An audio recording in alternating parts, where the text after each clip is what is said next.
Before we dive into the latest AI trends, don't miss free AI resources in the description and subscribe for the latest trends. Attention mechanisms are crucial for machine learning. However, they can be rigid and slow.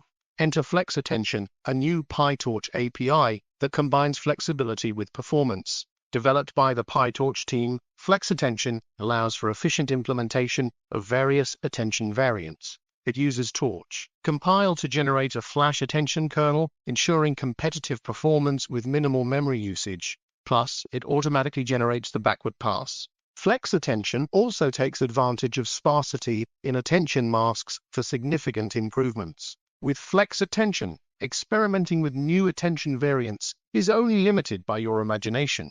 Explore more examples at the Attention Gym. FlexAttention is available in PyTorch nightly releases and is set for a 2.50 release.